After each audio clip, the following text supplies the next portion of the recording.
زوجہ سے کے ہاتھ کے ذریعے انسان ڈسچارج ہو سکتا ہے. حیا کے خلاف مسئلہ ہے, لیکن یہ بہت پوچھتے ہیں لوگ, کچھ مسائل بولتے ہوئے مجھے خود ایک دماغ پہ بوجھ ہوتا ہے. تو زوجہ کے ساتھ تو یہ جائز ہے. اپنے ہاتھ سے اپنی خواہش پوری کرنے کی شریعت میں آپ کو اجازت نہیں ہے. تو اب خوب سمجھ لو, اللہ تعالیٰ نے مرد کو یہ حکم دیا ہے کہ وہ سوائے شادی کے اس کے پاس اپنی بیوی کے علاوہ اپنی خواہش پوری کرنے کا کوئی راستہ نہیں ہے. اب اللہ آپ کی اس مجبوری کو مجبوری نہیں مانتے کہ ایکچولی میں سفر میں ہوں, میں اسٹڈی کے دوران, تو میں ہینڈ پریکٹس سے اپنی خواہش پوری نہیں کروں گا تو میں ڈپریشن میں جاؤں گا. تو بھائی تو شادی کرنا بیٹھ کے. اگر آپ یہ کہتے ہو کہ مجھے رشتہ نہیں مل رہا تو اپنا معیار گراؤ. آپ بولو کہ میرے اسٹینڈرڈ کا نہیں مل رہا, تو اسٹینڈرڈ کیا کرو, بولو نا, کم کرو. آپ اللہ میاں کا یہ حکم ہے, اپنا اسٹینڈرڈ کیا کرو, آپ کم کرو. یہ بھی قرآن میں ہے, وَمَن لَّمْ يَسْتَطِعْ مِنكُمْ طَوْلًا أَن يَنكِحَ الْمُحْصَنَاتِ الْمُؤْمِنَاتِ فَمِمَّا مَلَكَتْ أَيْمَانُكُمْ. اللہ کہتے ہیں کوئی آزاد عورت شادی کے لیے, خاندانی عورت نہیں مل رہی, کسی کی باندی سے شادی کر لو. عرب میں باندی کا لیول بہت کم ہوتا تھا, اور اللہ نے فرمایا ذَلِكَ لِمَنْ خَشِيَ الْعَنَةَ مِنكُمْ, جس کو زنا یا برائی کا خطرہ ہے نا وہ یہ کام کرے. تو کیا مطلب, اللہ کیا حکم دے رہے ہیں, اپنا اسٹینڈرڈ کیا کرو, بولو نا, گرا دو. اور یہ اللہ نے مرد میں خواہش نفس مسلط اس لیے کی ہے کہ نہ چاہتے ہوئے بھی شادی کرے. یہ اس لیے نہیں کی ہے کہ ہاتھ سے فارغ ہو کر اپنے آپ کو ٹھنڈا کر لے اور شادی 10 سال کے لیے مؤخر کر لے. یہ تو مسلط کی گئی ہے, کیونکہ شادی کو اسلام نے آپ پہ نہیں چھوڑا, فطرت نے آپ پہ نہیں چھوڑا. ہم اور آپ پہ چھوڑا ہوتا تو ہم 50 سال کے ہو کے بھی نہیں کر رہے ہوتے. جو کام انسانیت کی بقا کے لیے ضروری تھا نا, اللہ نے وہ ہمارے مشورے پہ نہیں. اللہ چاہتے ہیں کہ نسل بڑھے, تو اس لیے یہ چیز اللہ نے مسلط کر دی ہے کہ لوگوں سے اللہ مشورہ نہیں لیں گے کہ ایکچولی آپ کو کرنی چاہیے کہ نہیں کرنی چاہیے. اللہ مسلط اتنی کر دیتے, آدمی کہتا ہے بھائی میرا دماغ پھٹ رہا ہے, میں برائی کی طرف جا رہا ہوں, میرے پاس کرنے کے علاوہ کوئی آپشن ہے نہیں, تو مسلط ہو جائے. کیوں, اس کا فائدہ کیا ہوگا, مجبور ہو کے آپ نکاح کرو گے, ایک دوسری عورت کو بھی آپ برائی سے بچا لو گے, اور دونوں کے ملاپ سے اولاد ہوگی جو اللہ چاہتے ہیں کہ نسل بڑھے. یہ تو فیملی پلاننگ والے کہتے ہیں کہ نہیں بڑھے, لیکن اللہ نہیں مانتا ان چیزوں کو. نہیں آ رہی بات, میرا خیال ہے. تو یہ فطرت نے مسلط کی ہے. تو اگر ہم مجھ زنی کی اجازت دے دیں تو اس فطرت جو آپ سے چاہ رہی ہے آپ اس کے اگینسٹ چلنا, بولو نا, شروع. مثال کے طور پر فطرت آپ کو بھوک لگاتی ہے روٹی کی, کیوں لگاتی ہے, چوری کر کے کھاؤ. اس لیے نہ چاہتے ہوئے بھی آپ کمائیں, کاروبار کریں یا ملازمت کریں. اس ملازمت کرنے سے کیا ہوگا, صرف آپ کو فائدہ نہیں ہوگا, آپ کے باس کو فائدہ ہوگا, اس کا بزنس چلے گا, اس کے بزنس چلنے سے لوگوں کو فائدہ ہوگا. تو یہ سب چیزیں ایک دوسرے سے کیا ہیں, لنک. آپ کو بھوک لگ رہی ہے, اسلام کہتا ہے آپ حلال طریقے سے کما کے کھاؤ. آپ کہہ رہے تھے میں نہیں کما رہا, جب بھوک لگے گی نا ٹائٹ تو آپ کمانے پر کیا ہوگے, مجبور. پھر آپ بزنس کرو گے, اس بزنس سے آپ کو بھی فائدہ ہوگا اور قوم کو بھی فائدہ. تو کچھ کام قدرت ہم پہ مسلط کر کے کرواتی ہے تاکہ لوگوں کو اس سے کیا ہو جائے, فائدہ, ہمارے نہ چاہتے ہوئے بھی فائدہ ہو جائے. لیکن آپ نے کیا کیا, ایکچولی میرے پاس چونکہ ایک ارننگ کا, کمائی کا ٹائم نہیں ہے, میں ایکچولی بہت بزی ہوں, میں بہت بڑا سائنسدان بننا چاہتا ہوں. آج کل ٹوپی ڈرامے جو چل رہے ہوتے ہیں, تو میں اگر کماؤں گا تو پھر ایکچولی تو میں بھیک مانگنا شروع کر دیتا ہوں, یا میں چوری کر کے کھانا, میں کیا کروں بھائی, میں اسٹڈی ہے, کل میرا پیپر ہے یار, میں کماؤں کیا, تو میں چوری کروں گا. چوری کرنے سے کیا ہوگا, پیٹ بھر جائے گا, ڈاکٹر کہے گا کہ آپ کے وٹامن سارے پورے ہو گئے ہیں. جس مفتی نے کہا تھا چوری نہیں کرو, وہ آپ کی صحت برباد کرنا چاہ رہا تھا. جیسے ڈاکٹر جو مزنی نہیں کرتے نا, ان کو یہ کہتے ہیں مفتی لوگوں کے چکر میں نہیں پڑو, یہ تمہیں ڈپریشن کا مریض بنا دیں گے. کوئی بات نہیں, اپنے آپ کو ہاتھ سے فارغ کر لیا کرو, اس سے ڈپریشن کیا ہو جائے گی, ختم. او بھائی, اس سے اس کی ڈپریشن ختم ہوگی, قوم کی ڈپریشن بڑھے گی, عورتوں کی ڈپریشن بڑھے گی, مرد ان سے شادیاں ٹائم پہ نہیں کریں گے. جیسے بڑھ رہی ہے ڈپریشن, وہ بھی زنا کی طرف جائیں گی, وہ بھی ہاتھ سے, اور جو گند ہماری سوسائٹی میں پھیل رہا ہے, اور نسل کی کمی کا ذریعہ بنے گی. بہت سارے سائڈ افیکٹ ہوں گے اس کے. تو فطرت آپ پہ بھوک مسلط کرتی ہے, نہ چاہتے ہوئے بھی آپ روٹی کماؤ, امتحان کو مؤخر کر دو, کیونکہ روٹی کمانے کی فکر ضروری ہے, اس سے دوسروں کو بھی روٹی ملے گی, اس کو بھی بزنس ملے گا. تو فطرت جو بیسک ضرورتیں ہیں نا وہ ہم سے نہیں پوچھتی, وہ ہم پہ مسلط کر دیتی ہے. تو صحیح آدمی ہوگا, صحیح ڈاکٹر ہوگا, وہ کیا کہے گا, یار بھوک لگ رہی ہے نا, پڑھائی کو ایک طرف رکھ, تو ایسا کر, کچھ کما یار, کچھ سائڈ بزنس کر لے. اس بزنس سے پھر قوم کو کیا ہونا شروع ہو جائے گا, فائدہ.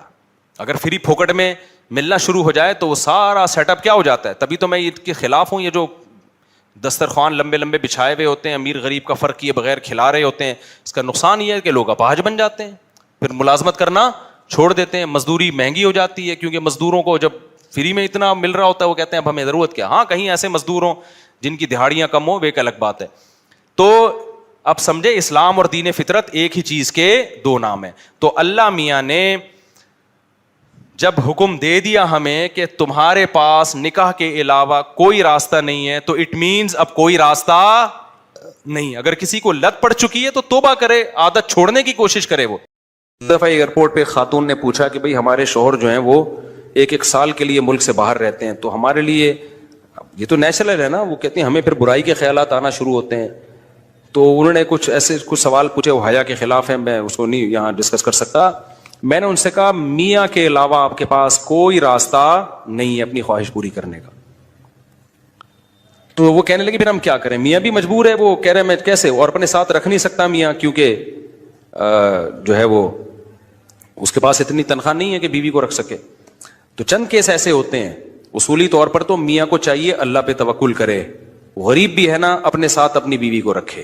کوئی بات نہیں, میاں بیوی دونوں روکھی سوکھی مل کے کھا لیں گے, کم پہ گزارا کر لیں گے. جو بیویوں کو چھوڑ کے ایک سال دو سال کے لیے باہر جاتے ہیں, یہ شریعت میں بالکل پسندیدہ نہیں ہے. اللہ نے بیوی کو صاحبہ کہا ہے, ساتھ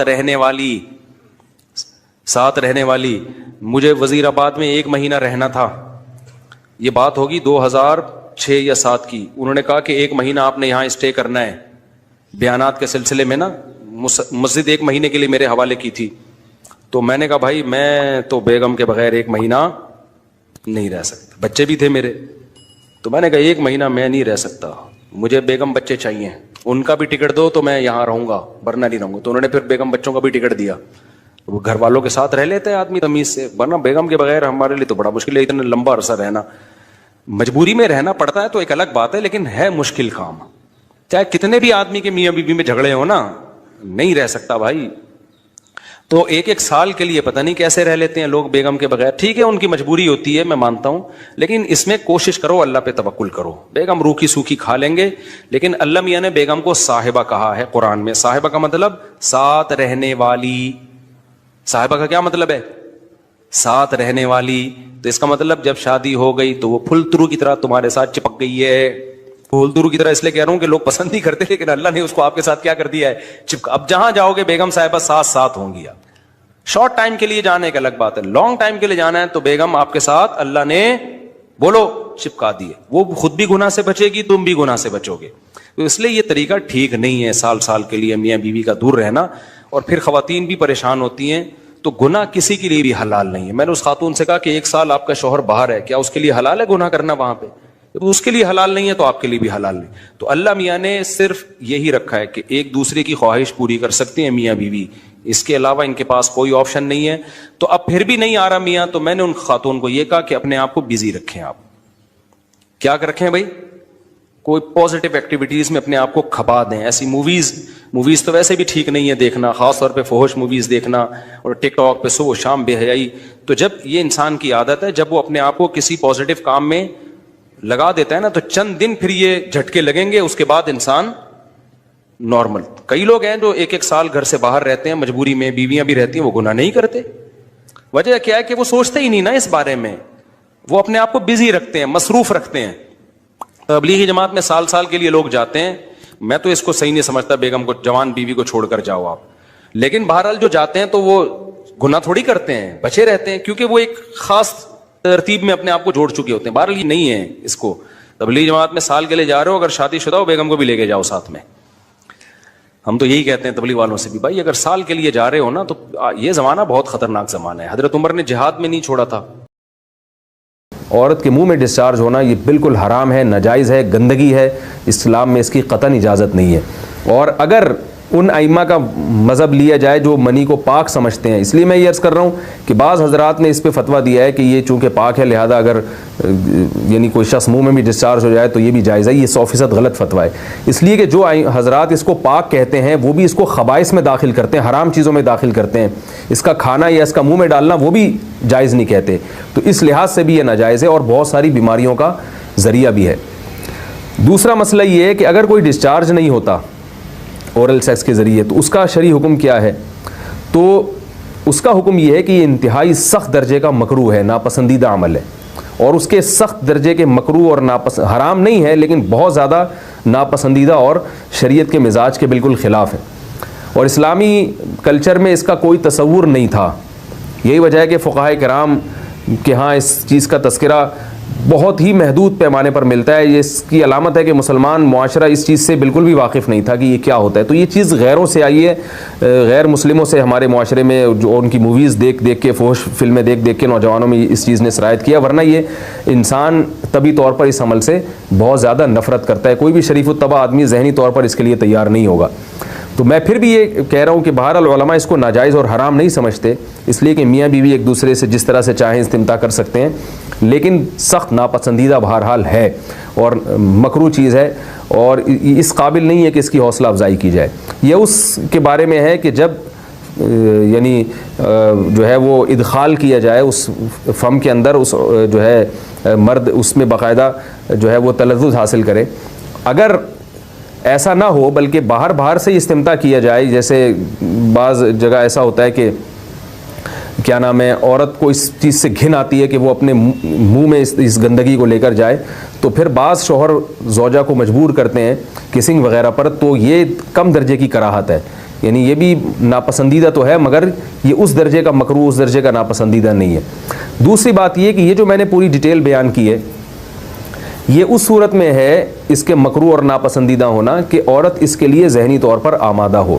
یہ بات خوب یاد رکھیں، اگر عورت کو اس عمل سے گھن آتی ہے تو پھر مرد بیوی کو اس کام پر مجبور ہرگز نہیں کر سکتا، کیونکہ یہ نکاح کے جو ایگریمنٹ ہے، مقتضیات ہیں، اس کے خلاف ہے. یعنی یہ اس میں داخل نہیں ہے. عورت اپنے آپ کو ہم بستری سے تو نہیں روک سکتی، مرد جب چاہے گا بیوی سے ہم بستری کر سکتا ہے، عورت کو اجازت نہیں ہے، لیکن خاص اس عمل سے عورت مرد کو روک سکتی ہے اگر وہ ذہنی طور پر اس کے لیے آمادہ نہیں ہے. یہ تو میں نے اورل سیکس سے متعلق کچھ فقہی احکام بیان کیے ہیں. دوسری بات یہ، اس کا بھی مسائل پوچھے جاتے ہیں کہ بعض مرد اپنی زوجہ کو مجبور کرتے ہیں غیر فطری طریقے سے ہم بستری کرنے پر، پچھلے راستے پر ہم بستری کرنے پر. تو یہ بات یاد رکھیں کہ ایسی صورت میں عورت پر اصل حکم یہی ہے کہ وہ ایسے مرد سے طلاق لے لے اور اس کو اپنے قریب نہ آنے دے، کیونکہ اس میں نقصان یہ ہوتا ہے کہ اگر عورت اس کام کی مرد کو اجازت دے دے تو کچھ وقت کے بعد اس کی اپنی نیچر تبدیل ہو جاتی ہے، اپنی فطرت بدل جاتی ہے اور اسے اس غیر فطری کام میں لذت آنا شروع ہو جاتی ہے. تو اپنے آپ کو گندگی سے بچانا یہ بہت ضروری ہے. اور اگر وہ یہ سمجھتی ہے کہ طلاق کے بعد اس کے دوبارہ نکاح نہیں ہوگا، اس کی زندگی تباہ نہیں ہوگی، تو پھر سخت مجبوری میں اگر مرد اس کو دھمکیاں دیتا ہے مارنے کی یا طلاق کی، تو ایسی مجبوری میں پھر اللہ کی رحمت سے امید ہے کہ گناہ صرف مرد کے کندھوں پر ہوگا. ایک اور علمی نقطے کی بات ہمیں یہ پتہ چلتی ہے اس آیت میں کہ نساؤکم حرث لکم، اللہ تعالیٰ نے نکاح کا بنیادی مقصد حرث بتایا ہے، یعنی نسل بڑھانا. تو یہ جو فیملی پلاننگ والے آج جس دعوت کو لے کے چل رہے ہیں کہ بچے دو ہی اچھے، یہ جو پوری دنیا میں ایک تحریک چل رہی ہے، یہ قرآن و سنت کے 100% خلاف ہے. قرآن کے واضح نصوص اور احادیث تو اس بارے میں بہت ہی تفصیل سے ہیں. میری جو کتاب ہے ایک سے زائد شادیوں کی ضرورت کیوں، اس میں تقریباً 50 صفحے میں نے صرف اسی پر لکھے ہیں کہ اسلام نسل بڑھانے پر بہت زیادہ حریص ہے. اسلام چاہتا ہے کہ مسلمانوں کی نسل بڑھے.